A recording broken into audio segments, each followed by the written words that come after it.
Bienvenidos, público de la tutoría, a este quinto live del año que estamos realizando hoy jueves. Nuestro público que nos sintoniza y estará viendo este video por el canal de YouTube oficial de la tutoría también se beneficiará porque tenemos contenido hoy del bueno, del pesado, simpático, chévere y talentoso. Directamente desde la Isla del Encanto, Puerto Rico, tenemos a Papsi Lippmann, traductora, escritora, docente, y aunque no lo dice en su biografía, baterista. Hay por ahí un video que lo confirma. Mira. Estamos acá en vivo para hablar de todo el proceso creativo con su novela El visitante de las estrellas, que ganó el premio Barco de Vapor en la edición número 10. O sea, tenemos acá una de las, ya aunque ella no lo acepte, tenemos una de las grandes de la literatura infantil caribeña especulativa para hablar del proceso creativo de su novela y de cómo la voz infantil puede servir también para narrar algo tan terrible como la guerra, pero desde el plano de la literatura especulativa. Con ustedes, mi pana full de Borinquen para el mundo, Papsi Lippmann. Muchas gracias, Isidro. Bueno, pues quiero comenzar dándole las gracias a la tutoría, dándote las gracias por invitarme, por estar aquí. También quiero aprovechar el espacio para mandar saluditos, por supuesto, a toda la gente que está escuchando. Sé que por ahí hay un grupo de Gretchen, de una excelentísima escritora también de ciencia ficción, que ofrece talleres en Trujillo y ahora mismo está dando uno de literatura infantil.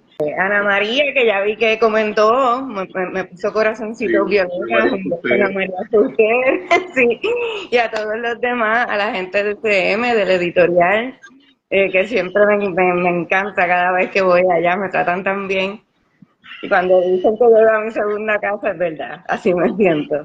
Quería hablar un poquito del libro específicamente del cual yo escribí una breve presentación que se titula Contar la guerra en voz infantil. Este libro, como mencionó Isidro, ganó la 10ª edición del Premio de Literatura Infantil El Barco de Vapor acá en Puerto Rico y fue publicado ya en el 2017 con Ediciones SM. Pues, ¿qué puedo decir? Fue mi primer libro. Sí hay otros que uno empieza en la vida. Yo he escrito un montón. Yo digo que yo me he pasado la vida entera escribiendo. Este fue el primer libro que yo terminé como tal, o sea, en todos los procesos que conlleva el proceso de escritura / reescritura y edición. Trata, para hacer primero un resumen del libro, Visitante de las Estrellas es una novela de ciencia ficción, entonces dirigida a un público infantil y juvenil. Yo siempre digo que está dirigida a adultos y las razones creo que las van a saber mientras presente más la novela y leo la presentación. Entonces, esta novela se desarrolla en un exoplaneta, que es un planeta con características similares al nuestro, a la Tierra, que ese exoplaneta se llama Kepler 438b. Entonces, allí hay una comunidad de, digamos, humanoides, humanos, que son Homo sapiensul, que tienen esa terminación al final que los distinguen de los descendientes, que son los Homo sapiens, o sea, lo que somos nosotros. Estos humanos, ¿no? A pesar de ser digamos, como una evolución de los Homo sapiens, mantienen características propias de nosotros como gustos, actitudes, características de personalidad, etcétera, etcétera, y esta cuestión de divisiones. O sea que mantienen tanto cosas buenas como cosas malas. Hay muchas cosas, digamos, malas, negativas de lo que es la condición humana, ser humano, que sí digamos, las hemos sobrepasado en ese futuro inventado, pero todavía hay otras que no. Por lo menos algunas de ellas son las que trata esta novela. Entonces, volviendo al resumen, en esa novela conocemos a Jeremías, que es, digamos, un tipo de funcionario del gobierno como milicia, aunque no es enteramente milicia, pero él trabaja en un sistema de prisiones que está ligado a la milicia. Y tiene un hijo, hija o hije, como se llaman en la novela, que son ínfanos, que eso también tiene que ver con el esperanto, que se llama 7241. En mi libro, cuando los seres nacen, o sea, los Homo sapiens nacen, se les asigna por nombre un número, en vez de un nombre como nosotros, ¿no? Que le asignamos un nombre a las crías. Acá vienen ya por números. Entonces, él es 7241, pero desde su infancia ya estaba desarrollando ya como que su criterio propio. Y entonces le gusta que por lo menos su progenitor, o sea, Jeremías, que por lo menos Jeremías le llama Seth, porque eso le da, él siente que le da identidad, como que le da ese aspecto de, en inglés, de DC, de ser único, ¿no? Respecto a los demás. Entonces, además en la novela yo presento una circunstancia bélica que es el ambiente, digamos, donde desarrollo esta historia de Seth y de Jeremías. ¿Por qué sucede ese conflicto? Porque vienen estos alienígenas a este exoplaneta, que eran de hecho los habitantes originarios de ese exoplaneta. Vienen estos alienígenas que se llaman Timli, que también está también un poco relacionado con el esperanto. Y esos alienígenas Timli atacan ese planeta, o sea, vienen como a una invasión, por decirlo de una manera. Entonces, con esos seres alienígenas llega Ariel. ¿Y quién es Ariel? Ariel es un niño soldado Timli, ¿no? Que llega herido, o sea, tan pronto él toca tierra de ese exoplaneta, ya está herido.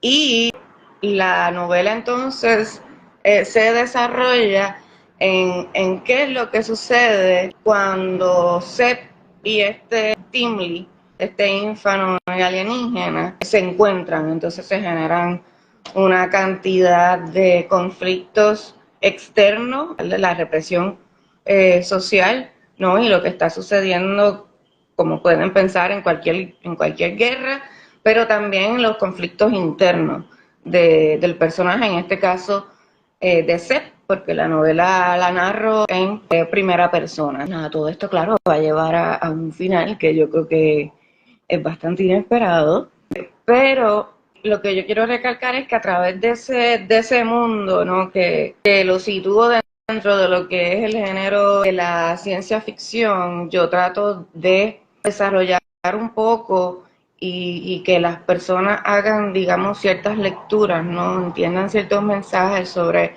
nosotros con nuestra condición humana, ¿verdad? ¿Cuáles son nuestros principios, o sea, nuestros valores, nuestros miedos, qué cosas consideramos tabú y por qué? Y en general, ¿a qué tipo de desafíos nos damos? Desafíos, conflictos, situaciones nos encontramos a diario y cómo no resolverlas desde una perspectiva solidaria, siempre velando por el bien individual y el bien común. En ese sentido, pues el visitante de las estrellas, y esto me lo han dicho mucho, que sí, que el visitante de las estrellas como personaje llega con la guerra y el visitante de las estrellas como libro ¿no? Se trata en un ambiente bélico, en una guerra, pero no es el mensaje de la violencia que lleva el libro, sino todo lo contrario, mensajes de tolerancia, de paz, de solidaridad y más que nada de lo que es la concepción del amor. Para hablar un poquito ahora de las características del libro, quiero empezar diciendo que este libro yo se lo dediqué a una compañera cuando estaba estudiando el bachillerato en la Universidad de Puerto Rico. Yo estudié lenguas extranjeras allá. Y esta compañera vino de Líbano. Y pues como la universidad siempre abre puertas y te enseña el mundo entero. Yo recuerdo que en una clase que era de sintaxis francesa, como a modo de estas pruebas iniciales al principio del semestre para saber más o menos el nivel de lengua que tienen los estudiantes, en este caso lengua escrita. En esa prueba, pues el profesor, luego de presentarse no sé qué, no sé cuánto, nos pidió que escribiéramos algo en francés sobre que tuviera que ver con nuestros recuerdos de infancia. Y yo recuerdo que todo el mundo escribe, cha, cha, cha, qué sé yo, alguna tontería de ir a jugar con el vecino y la leyenda que existía en Peñuelas y del Cuco. Yo soy de Peñuelas, por cierto, municipio al sur de Puerto Rico, muy pequeño, muy rural, gran historia. Entonces, nada, todo el mundo cuenta sus cosas, que si de los juguetes y lo que sé yo quién, y los primos y los chismes de los tíos. Y Sagia lo que cuenta, que a mí en aquel entonces me pareció hasta poesía, fue de su experiencia en la guerra, o sea, de experiencia como una niña que ha vivido en conflicto bélico como todos conocemos, con balas y bombas. Y recuerdo que eso nos marcó a todos en el grupo, claro. Pero a mí, quizás porque tenía, ¿verdad?, cierta cercanía con ella, éramos muy amigas. Espero alguna vez poder escribirte algo que tenga que ver con tu historia, ¿no? Entonces, pues claro, eso es algo, ya luego lo explico, ¿no?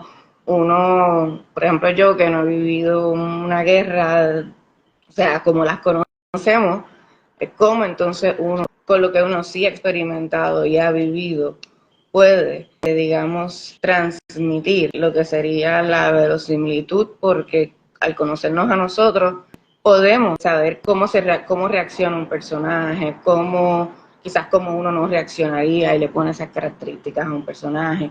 En fin, fue una promesa también hacia una persona que tiene unas grandes experiencias de vida, no positivas, pero que yo creo que ahora mismo, porque ya regresó al Líbano, donde está, sigue siendo de inspiración a otra gente, de alguna manera, como fue para mí, para todos los que estábamos en ese salón. Entonces, pasando de Sagia, sobre el libro, estructura del libro, etcétera, etcétera, a mí se me cataloga mi literatura mayormente con dos características, y una es la economía de palabras y la otra es la, digamos, cierta similitud con lo que vendría siendo el movimiento o el progreso, no el movimiento, el progreso de una película, por ejemplo. O sea, ese lenguaje audiovisual narrativo, ¿no? Y eso siempre lo menciono, pues ¿por qué? Porque es parte también no solo de la construcción de las distintas voces narradoras que tú puedas crear en tu obra literaria, sino también porque pues así fue más o menos como yo pude crear la voz narradora. La economía de las palabras a mí me sirve no solo para crear cualquier voz narradora, sino yo también dar un cierto estilo a mi voz. Eso tiene que ver la economía de palabras. Yo siempre digo que quizás me viene por dos cosas. Primero, porque en algún momento de la vida yo empecé, digamos, mi trabajo como escritora, escribiendo contenidos webs y blogs sobre cine, sobre estudiar fuera, sobre irse de intercambio con unas compañías acá y en Europa. Entonces yo creo que tener ese, en aquel momento, que esto fue ya pronto serán 20 años, wow, en aquel momento la web 2.0 era lo más cool que existía, y al yo escribir estos blogs tú tenías que ceñirte a una cantidad límite de palabras.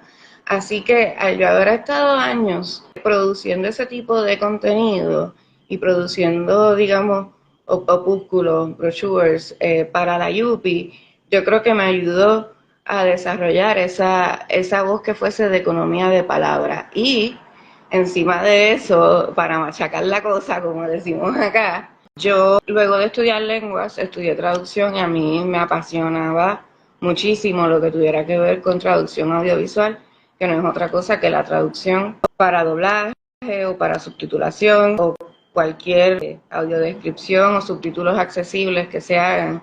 Enamoradísima. Así que yo me he dedicado a eso dentro de lo que es el campo de la traducción, que fue lo que yo estudié. Así que, de nuevo, años trabajando en subtitulación, que comencé, ya son 22 años trabajando en la subtitulación de cine aquí en Puerto Rico y en Estados Unidos mayormente. La subtitulación se caracteriza por la edición y condensación del contenido que se escucha, digamos. del diálogo. Entonces, al yo estar tantos años también trabajando de esa manera, ha ayudado también a crear esta voz. Y menciono todas estas cosas del trasfondo porque ese es mi trasfondo. Pero es para que, ¿verdad?, los que nos estén escuchando también tengan presente que su trasfondo, sus distintos trasfondos, cualesquiera que sean, los van a ayudar a escribir, a desarrollar su estilo y su voz como escritores.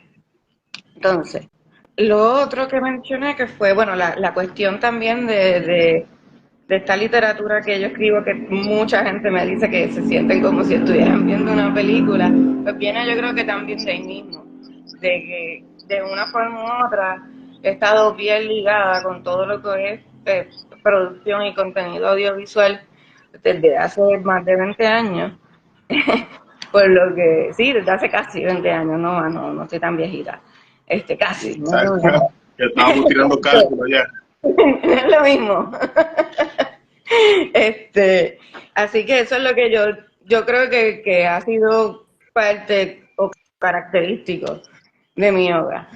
Y entonces, ya que presenté, ¿verdad?, la novela, el libro, quería comentar, que no sé si lo dije, que las ilustraciones son de Rabindranath Díaz Cardona, que es un artista aquí muy conocido, que de hecho ha tenido unas exposiciones de lo más chévere en el Museo de Arte de Puerto Rico, y tiene una, no sé, de verdad, me disculparás si alguna vez escuchaste lo llamé mal, no sé si son colecciones o series que son de ciencia ficción, que son maravillosas. Voy entonces a leer la presentación como tal.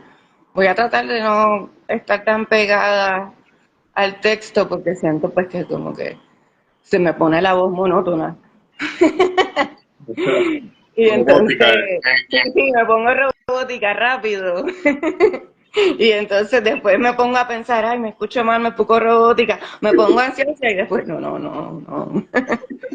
Como ya les dije, la trama de la novela se desarrolla en el escenario de un conflicto bélico, pero más que contar la guerra y las devastaciones que son consecuencia de la guerra, de todas las guerras, mi interés desde el principio, como ya les dije, toda la historia de Sage, qué sé yo, fue contar desde la voz de un niño, ¿no?, los temores y la incertidumbre que trae consigo el anuncio de una guerra, o lo que es vivir con miedo, cualquier tipo de miedo, no necesariamente el miedo que provoca el ambiente de esta película, que es una guerra, algo externo, sino miedo de cualquier tipo que experimentan los niños, ¿no? Entonces yo quise mostrar a través de esa voz narradora infantil cómo los niños expresan y manifiestan el miedo. Y a ese proceso de escribir sobre la guerra desde una voz infantil, a mí se me sumó, esto claro, siempre yo hablo desde mi experiencia, una dificultad adicional. Y es que el escribir literatura infantil y juvenil tiene una traba que no existe en la literatura para adultos, o sea, que no existe, y es precisamente el público, ¿verdad? No es lo mismo yo hablar contigo, ¿no?, de tú a tú, que somos adultos, podemos entendernos, entonces, a cómo entonces uno le puede explicar estas cosas, ¿verdad?, por medio de una historia tan terrible a los niños, ¿no? Así que precisamente esas eran las preguntas que yo me hacía mientras estaba escribiendo estas primeras notas. Yo todo lo escribo regado, yo no tengo ningún orden, yo no sigo ningún orden, nada, yo todo hago regado. Entonces yo me preguntaba, por ejemplo, ¿cómo hacemos los escritores adultos para llegar a los niños y jóvenes de una generación distinta, que ahí está el detalle, el detallazo, como yo digo, a la que nosotros pertenecemos, cuando nosotros mismos ya no somos adolescentes? No, hay una brecha, ¿no?, en muchas cosas, el lenguaje, en gustos, personalidades, Entonces, ¿cómo hacemos, además, para hablarles de estos temas a los cuales quizás no tengan tanta exposición como nosotros, por ejemplo, en Puerto Rico, cuando fue la última vez que vimos una guerra, ¿no? Y entonces, y al no tener esa exposición, no conozcan de primera mano, o sea, por experiencia propia, sin sonar como un libro de texto, vamos a decirlo tal cual. Claro, sin sonar como con la académico, no. Entonces, y cómo entonces también podemos usar la empatía para hacer que que esa empatía que nosotros plasmamos en nuestra literatura, ¿no? Hacer que se sienta igual para los lectores a como nosotros estamos sintiendo cuando escribimos, ¿no? Porque, o sea, escribir es la cascada de emociones y que lo sientan los lectores tal cual lo queremos nosotros transmitir y cómo lo sienten los personajes. Algunas personas afirman que la experiencia y el conocimiento, o sea, la experiencia en carne propia y conocimiento sobre, por ejemplo, X o Y tema, es la mejor arma del escritor y no se equivocan. Yo nunca he dicho lo contrario. Pero no siempre esa fue la técnica de narración que yo siempre usé. La técnica que yo más usé para escribir El visitante y hacer que esta se sintiera a flor de piel fue totalmente distinto, digamos que lo opuesto. Yo no quería una voz narradora omnisciente, por ejemplo, que todo lo sabe, lo predica y lo conoce. Yo quería una voz que se sintiera más próxima a los niños, a sus limitaciones, a sus temores, y forma en que, digamos, evoluciona o se desarrolla sus pensamientos, ¿no? Sus propios criterios. Entonces, yo quería una voz que ellos leyeran y la pudieran hacer suya, que dijeran contra eso. Se parece a mí, a como yo diría algo. Ahora voy a leer un poquito sobre mi experiencia de esta construcción. Y digo, algunas personas se sienten prisioneras en el tiempo, es decir, tienen la capacidad de revivir al momento instantes de su vida que sucedieron hace 20 años, durante la adolescencia, en la infancia, incluso hasta los primeros años de vida, o sea, cuando son infantes. Y yo me atrevo a decir que yo soy una de esas personas porque yo sí tengo muchos recuerdos de cuando yo tenía como 3 años. Eh, Más o menos. sí, así, son como si de repente estuvieras viendo una película que está todo negro y de repente te abren una camarita, viste algo y la cerraste y ya no sabes más nada. Algo Sí, así.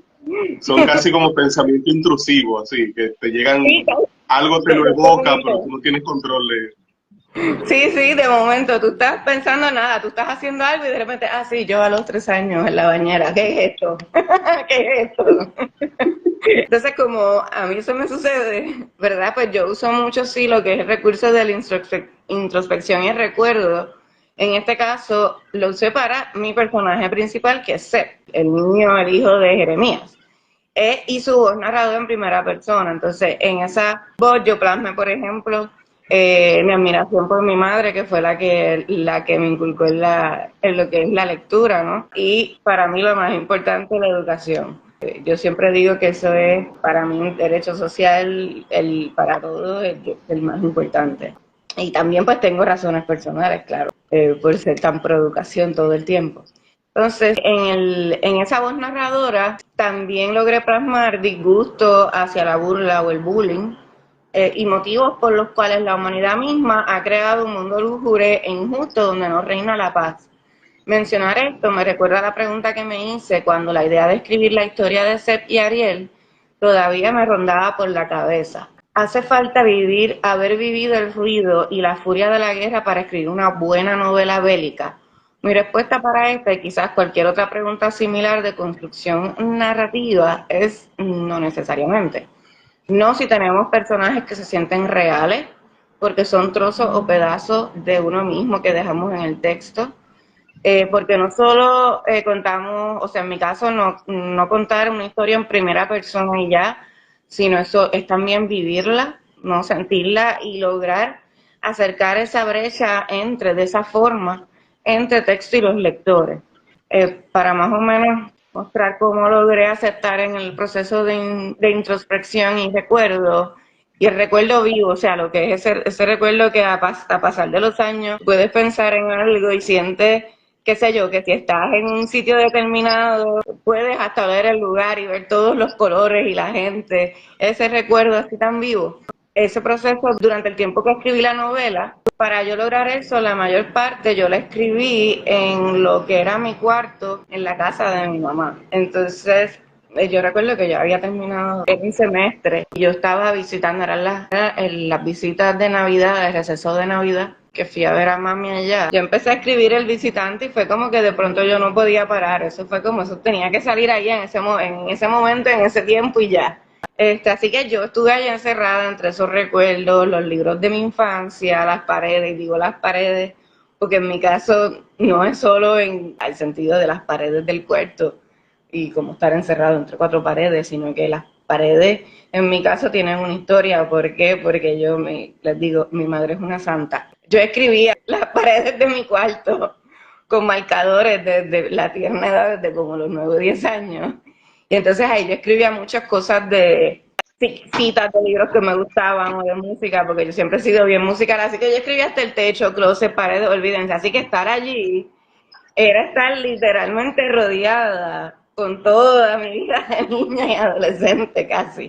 Así que así fue como yo pude volver a conectar con ese yo de niña, a pensar, a tener esta perspectiva de yo como niña y transmitir en CEP de cómo quizás de pequeña yo con la información según los recuerdos como los tengo, ¿no? Cómo reaccionaría ante las adversidades, los problemas que tiene CEP o con los que se encuentra CEP y cuáles serían mis emociones o quizás pensamientos o lo que serían los conectores lógicos que uno va haciendo cuando tiene cualquier conflicto, ¿no? Es sobre todo esto que vive CEP. Entonces, con esa técnica, en este caso la de contar en primera persona, escribir en este caso como si fuese un diario y usándome a mí misma como modelo, logré la honestidad en la narración, que eso es muy importante siempre, va muy de la mano con la verosimilitud y la empatía para mí.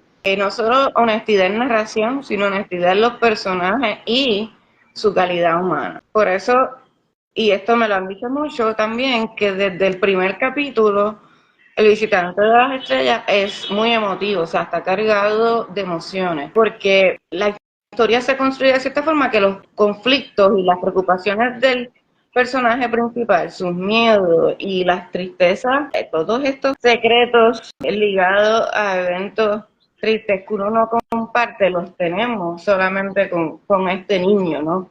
Que de por sí hay un agarre, no es un enganche.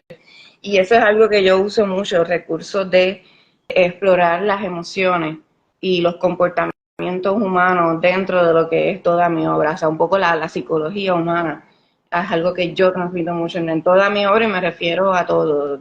Cuentos para niños, para adultos y novelas, esta y otras que tengan proceso, ¿no? Es algo que yo siempre, siempre, siempre procuro, de que esté bastante predominante, por decirlo así. Voy a comentar ahora sobre un breve párrafo que tengo aquí, donde yo cito un artículo que escribió el escritor y periodista puertorriqueño acá, José Borges, que él comenta en ese artículo sobre mi libro, esto fue en el periódico El Nuevo Día, que tal vez los temas de este libro sean complicados para lectores de menor edad, pero la narración estratégica en primera persona ayuda a darles voz a estas consideraciones desde un punto de vista juvenil, además de usar la voz de un personaje niño para contar cómo deshacernos del adoctrinamiento, que eso es algo que se ve mucho en la novela a través de los medios y de lo que vendría siendo digamos, un sistema de formación educativa de un país o de alguna comunidad, ¿no? Yo tuve que, además de todo esto, aprender a dominar el lenguaje de la sutileza. Y esa es otra cosita muy importante cuando escribimos cualquier tipo de literatura infantil, trate o no temas difíciles, ¿no?, de abordar con un público tan joven. Y es que yo no quería esconder la realidad de las atrocidades de la guerra, ¿no?, pero quería narrarlas bien. Entonces, en la literatura infantil y juvenil, para mí, esto es algo que yo digo siempre, que tenemos los escritores, es saber qué decir, cómo decirlo y hasta dónde llega. Yo le digo que esa es mi triada. Yo creo que esto ya mucha gente lo ha escuchado tanto. Mi triada, qué decir, cómo decirlo y hasta dónde llegar. Y así logra lo que yo le llamo a la sutileza, ¿no? Entonces, esa fue mi triada durante el proceso de desarrollo de la trama. ¿Por qué? Porque no podía perder de vista ni el público lector ni la voz propia del personaje principal, pero tampoco podía perder de vista los elementos clave de la historia y de los conflictos bélicos, es decir, el miedo, el hambre, la influencia mediática negativa, o sea, lo que es todo por subjetividades, el crujir de las bombas cuando explotan, o sea, yo no quería esconder nada, pero tenía que hacerlo bien. Entonces, y aunque sí, yo confieso que fue un libro difícil de escribir por el tema y en el sentido de saber cuándo me tenía que limitar o cuándo entonces me tenía que editar.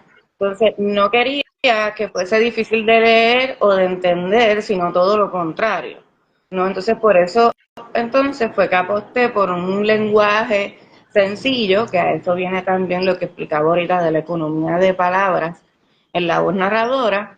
Entonces, ese lenguaje sencillo lo usé tanto en los diálogos como en la construcción de la acción y los recuerdos. Nunca desarrollé un personaje o algo, o en la misma voz narradora, algo que fuese demasiado, como decimos acá, demasiado dominguero o complejo, o como sea, ¿no? Sino que quería siempre llegar, mi mensaje, mi norte siempre es, igual que en la traducción, es llegar a la mayor cantidad de mi público.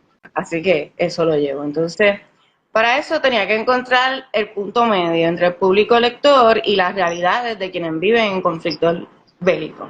Entonces, aunque mi obra trata sobre la guerra con municiones y se puede aplicar a cualquier tipo de guerra que viven nuestros niños y jóvenes, eso es algo que también me gusta decir porque me han preguntado, ¿no? Que por qué escribe de la guerra cuando aquí en Puerto Rico, qué sé yo, no vivimos eso, no sabemos qué es eso, bla, bla, bla. ¿Qué argumento? Como aquí no se ha vivido, ¿por qué? Sí, no, Como tú bla, no lo has bla, visto, ¿por qué escribes sobre eso? claro, pero es que además de que es el tema universal, es precisamente lo que yo digo. O sea, también está implícita, guerra figurada, lo que es las guerras internas que vive la gente. En fin, que nada, que esto también se puede aplicar a cualquier tipo de guerra que viven nuestros niños y jóvenes. Desde guerras, ¿verdad?, psicológicas, emocionales, lo que vendría siendo en literatura, el conflicto del personaje consigo mismo, hasta otras guerras que son mucho, mucho más difíciles y complejas, como por ejemplo lo que es el abuso, el maltrato, la violencia doméstica, etcétera, etcétera. Ver, ser testigo de cualquier tipo de violencia y violencias constantes también, que sabemos que sucede en nuestras islas bastante. Así que por ese lado también el visitante, digo, que construye también otras narrativas para estas otras narrativas que son paralelas con lo que presenta como tal la voz infantil narradora. La cita específica es de María Teresa Andrueto, que ella es escritora argentina, y a ella le dieron el premio de Hans Christian Andersen de la Organización Internacional del Libro Juvenil. Entonces, ella dice sobre la voz narradora, que un narrador es mucho más que la persona verbal a través de la cual se ejerce el acto de contar, sino que es por sobre todo la conciencia del relato, la conciencia a través de la cual pasan los hechos contados.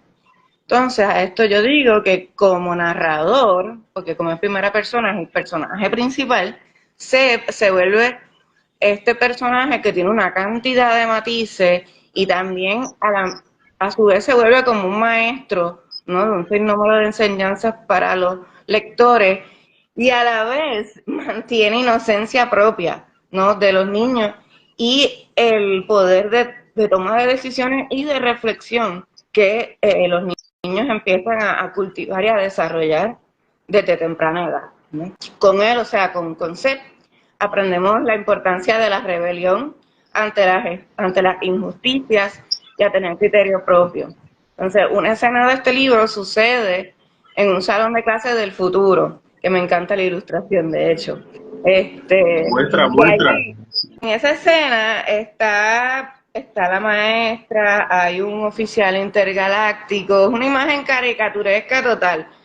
Entonces aparece la maestra está dibujando, ¿verdad?, en la pizarra, como si fuera un Gimli, pero más parecido a algún tipo de objeto, de insecto. Ah, Y aquí está. No sé si lo pueden ver, pero ¡ay! creo que esa es una de las que usamos para las promocionales de este live. Sí, esa Sí, misma. sí.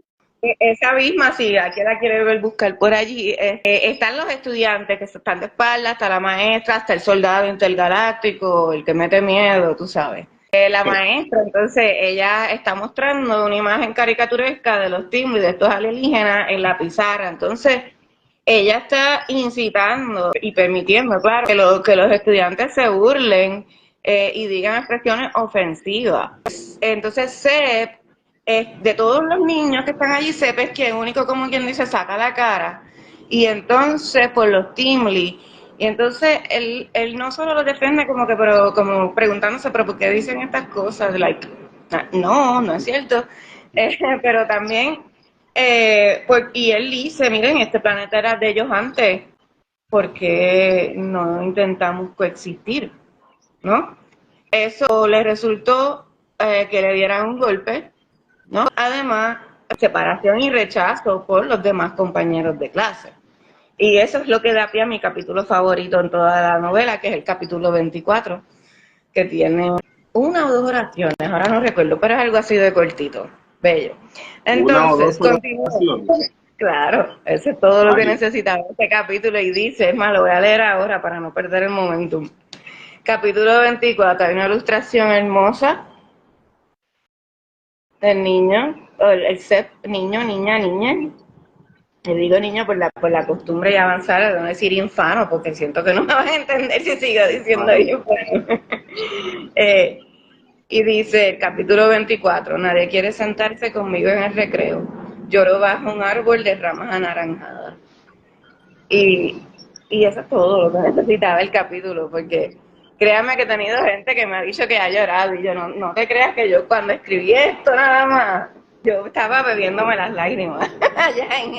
Ahora voy a continuar y voy a hablar un poquito sobre otro tema, podríamos decir, que yo trato con la novela, y es la situación de lo que es los niños soldados. Como mencioné, llega este Timley, que es un infano también, lo que vendría siendo como un niño para nosotros, alienígena que está herido, ¿no? Entonces es a través de Seb, y según como, ¿verdad?, lo que vive ser su perspectiva y según entiende lo que está sucediendo, ¿no? Los niños, que es el público lector principal, ¿no?, que leen la novela, descubren que existen niños soldados y que estos sufren mucho y no quieren la realidad que se les han impuesto vivir. Entonces, esto, yo tengo aquí una cifra que es bastante ya viejita, pero ahora tiene que estar mucho más alta. Esta es una cifra del 2017, pero para aquel entonces la UNICEF publicó unas estadísticas públicas de la cantidad de niños soldados que había en el planeta para 2017, ¿no? Y eran unos 300.000, así que yo estimo que ya como todo en la vida sube, como los precios de la gasolina y de la luz, etcétera, etcétera, pues yo estimo que deben ser más, y más ahora, ¿no?, que estamos viviendo desde acá experiencia extremadamente lejana de las guerras que se están dando al otro lado. Ese era un tema que siempre he querido traer porque es un abuso infantil, un tipo de maltrato que por lo menos por acá se explora mucho, pero para mí es un tipo de maltrato tan in your face, ¿no?, en tu cara, y tan terrible. Ese es como el maltrato de todos los maltratos, porque quienes saben historias de niños soldados saben cómo es que se convierte en niño soldado. Un tema de discusión y que siempre quise traer y llevarlo también para abrir temas, ¿no?, para abrir conversaciones, las que sean, ¿no?, sobre eso, de alguna manera que este libro pueda ayudar, ¿no?, a que también se hable sobre esto. Entonces, ¿por qué? Estos niños, como mencioné, viven una cantidad de atrocidades, torturas, injusticias, las cosas más espantosas e inhumanas antes de convertirlos en soldados. Son procesos a veces comienzan a la corta edad de 6 años. Entonces, el alienígena, Ariel, es la representación, ¿no?, de este tipo de niños y todo lo que esto conlleva, porque es un niño soldado y simboliza a los niños soldados de nuestro planeta. Pero entonces, Ariel, que es el Timely, llega al exoplaneta Kepler con un arma en las manos, pero la deja caer al suelo tan pronto ve a Sep. O sea, que él llega como todo el mundo al ataque, pero tan pronto ve a otro huérfano como él, aunque sea de otra especie, por decirlo así, reconoce que es tan niño como es, y lo que hace es soltar el arma. Entonces, no conocemos mucho de su historia, y eso es intencional. No conocemos mucho de su historia como para llegar a niño soldado, no sabemos los horrores que habrá vivido, pero sí sabemos, como explica Seth, que a pesar de las diferencias físicas, no, ambos en realidad son iguales. Y cito, que aquí mismo aparece en la novela, un infano, entre paréntesis niño, ¿no? Que no sabe ni tiene cómo defenderse. O sea, porque al final eso son los niños, ¿no? Todavía no tienen este, todas esas, digamos, destrezas físicas ni tampoco mentales, ¿no? Eh, para tomar ciertas decisiones y hacer ciertas cosas. Entonces, dice Seth, mi instinto me dice que debo protegerlo de los suyos y de los míos. Entonces, a través de Seth también yo hago conciencia de cómo los padres deben ser vistos a la luz de los ojos de sus hijos. Hay un artículo muy bueno que escribió un ex compañero que trabajó conmigo en Ponce, que también es escritor, sobre cómo se manifiesta en este libro lo que viene siendo la paternidad y la maternidad responsable. Jeremías, quien para mí es el personaje más importante en el libro, aunque no sea el personaje principal, pero sí lo es por su influencia, ¿no? Él está construido de acuerdo a las descripciones que de él hace su hijo Seth. Y esto lo hago precisamente por eso, para de nuevo hacer hincapié en la importancia que tiene cómo los hijos ven a sus padres, ¿no? Esa perspectiva, me refiero. Entonces, ¿cómo lo ve su hijo, o sea, o su hija, Seth? Lo ve como un hombre comprensivo, es un amoroso, es respetuoso, es justo. Y esta construcción tiene su importancia en el hecho de que este es el personaje que creé específicamente para el público adulto de mi novela, ¿no? Y por eso también digo que hay muchas, o sea, son muchas cosas por las cuales yo digo que este libro es para todo el mundo, no solo para niños. Entonces, una de las cosas que dice Seth y que es siempre algo bien de los niños que demuestra, ¿no? Cuando hay respeto verdadero por esta figura paterno-materna y dice, quiero ser como mi papá. Entonces, esa es la frase que abre un monólogo interno entre el personaje principal y la voz narradora en el primer capítulo. Entonces, en el libro, la estrecha relación entre los padres y los hijos se hace latente. Por eso, en ocasiones, la voz de Seth se funde con la de su padre, que es Jeremías, y esa fusión no es aleatoria ni en vano. ¿Por qué? Porque Seth, al ser un niño que admira a su padre, trata de aprender cuanto puede de él. O sea, como todos los niños que dicen que son esponjitas. Y usa los discursos, digo discursos, no es que sean sermones ni regaños, discursos en sentido de diálogo, exactamente. Todo lo que dice Jeremías está todo el tiempo, exacto, Sepe está todo el tiempo como los niños la absorben, pero una vez lo entiende, porque él no siempre entiende todo al momento, todo lo que le dice Jeremías, pero una vez lo entiende, entonces lo usa para reafirmar sus decisiones. También se da cuenta de que ha aprendido de Jeremías, o incluso para enseñarle cosas, tratar de enseñarle cosas a otros, como pasó en la escuela, en la escena que comenté anteriormente. Lo único que me quedaba decir que es importante es que haberle dado a voz a Seb y que esa voz se escuche, ¿verdad? La gente preste atención a lo que yo intento decir con el visitante, me recuerda que los niños y jóvenes sí merecen este tipo de literatura, porque en algún momento, no es que haya sido críticas negativas, pero en algún momento he escuchado de algunas personas decirme, mira, este libro es como fuerte el tema, ¿no? Para los niños, como que no es para niños. Y yo digo que sí, esto es lo que tienen que leer, esto es el tipo de literatura que merecen. ¿Por qué? Porque ellos pueden y deben enfrentarse a libros como este. Y ya no voy a decir y ya. Y te dejo ahora la palabra y muchas gracias a todos los que han estado aquí.